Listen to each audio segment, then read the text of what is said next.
आप आज जो हम आपको प्रश्न संख्या 4 करवाएंगे। प्रश्नावली क्या है हमारा, ये प्रश्नावली है एक्सरसाइज 8.2 को हम लोग सॉल्व कर रहे थे।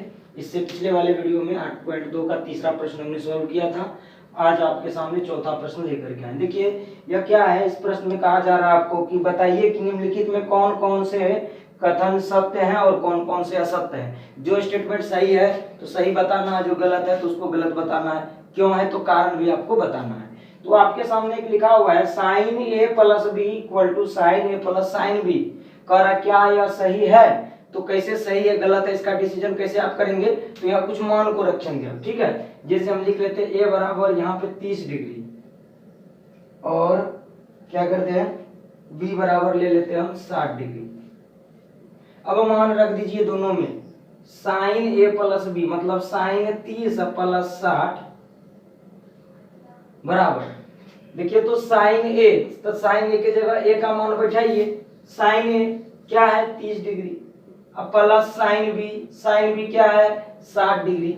अब सभी का मान बैठा दीजिए आप। यहाँ देखिए साइन 90 डिग्री हो जाएगा, साइन 90 डिग्री हो जाएगा। इधर क्या हो जाएगा आपका साइन 30 और साइन 60। साइन 30 का मान कितना होता है तो 1/2 होता है, और साइन 60 का मान क्या होता है √3/2 होता है, ठीक है।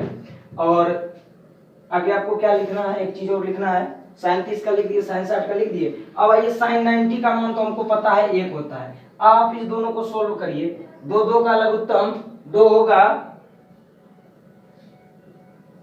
क्या यह बराबर है, नहीं तो कह सकते हैं यह कथन क्या है असत्य है। आपने देखा कि यह कथन क्या है फॉल्स है। तो फॉल्स क्यों है, क्योंकि हमने एक मान ले लिया ए के लिए और बी के लिए, इसके जगह पे रखा और देखा कि बराबर नहीं आया। इस साइड का जो मान आ रहा था इधर का नहीं आया, मतलब कि दोनों आपस में बराबर नहीं है। जब बराबर नहीं है तो यह स्टेटमेंट क्या आपका फॉल्स है। तो कह सकते हैं यह कथन क्या है असत्य है। आपको कारण भी पता चल गया, ठीक है।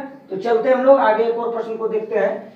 इसी का प्रश्न संख्या दूसरा देख रहे हैं, 4 का प्रश्न 2 कह रहा है कि थीटा में वृद्धि से, प्रश्न संख्या 2 कहा जा रहा है थीटा में वृद्धि होने से, थीटा में यदि वृद्धि करेंगे, थीटा में वृद्धि होने से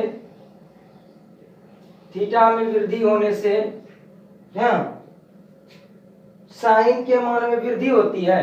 तो साइन के मान में वृद्धि होती है क्या, साइन थीटा के मान में वृद्धि होती है, साइन थीटा के मान में वृद्धि होती है। चलिए देखते हैं, ये स्टेटमेंट है आपका, सॉरी। अब इसको हम लोग थोड़ा सा एक्सप्लेन करते हैं। थीटा में यदि हम वृद्धि करेंगे तो क्या साइन थीटा का मान बढ़ेगा, तो देख लेते हैं। आपको पता है साइन 0 से आप मान रखना शुरू करिए, साइन 0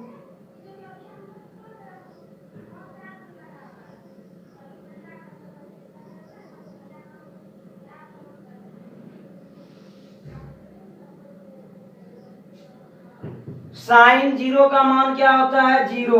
अब देखिए थीटा को हम बढ़ाते जा रहे हैं, साइन 30 का मान 1/2 हो गया, साइन 45 1/√2, साइन 60 √3/2 और साइन 90 का मान 1। क्या वृद्धि हुई है मान में। थीटा को जब आप बढ़ाते गए हैं साइन का मान भी क्या हुआ है बढ़ता गया। तो आप कह सकते हैं कि थीटा में वृद्धि होने से साइन का मान क्या होता है बढ़ता है। तो यह कथन आपका क्या है, यह कथन ट्रू है, मतलब सत्य है, ठीक है।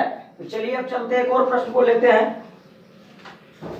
प्रश्न तीसरा स्टेटमेंट क्या है, कह रहा है कि थीटा में वृद्धि होने से कोस थीटा के मान में वृद्धि होती है क्या। तीसरा स्टेटमेंट को देख लेते हैं हम लोग, ठीक है। कह रहा है कि थीटा में वृद्धि होने से कोस थीटा के मान में वृद्धि होती है, थीटा में वृद्धि होने से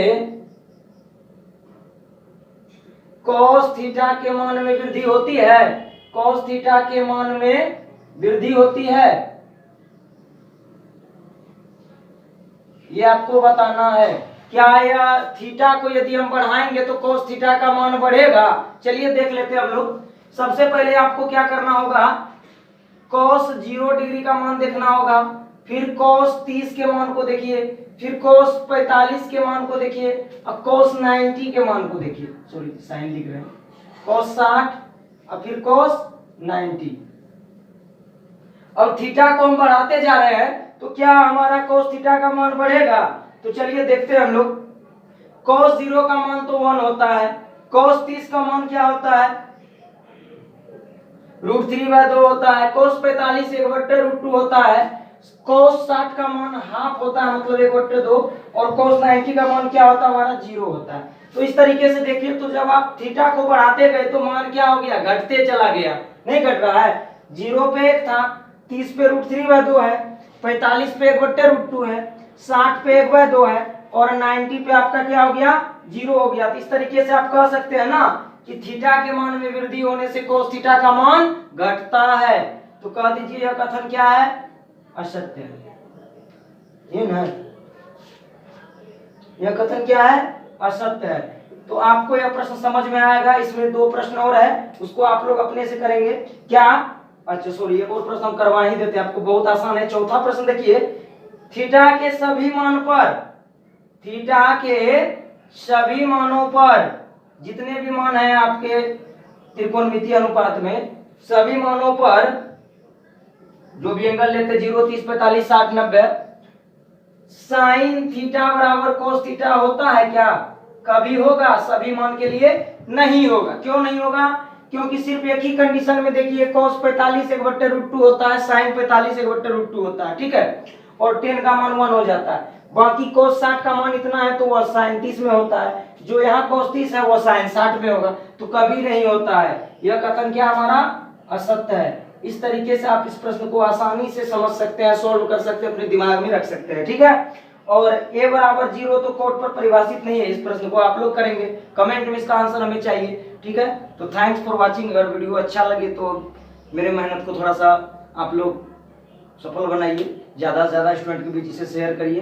thanks for watching this video.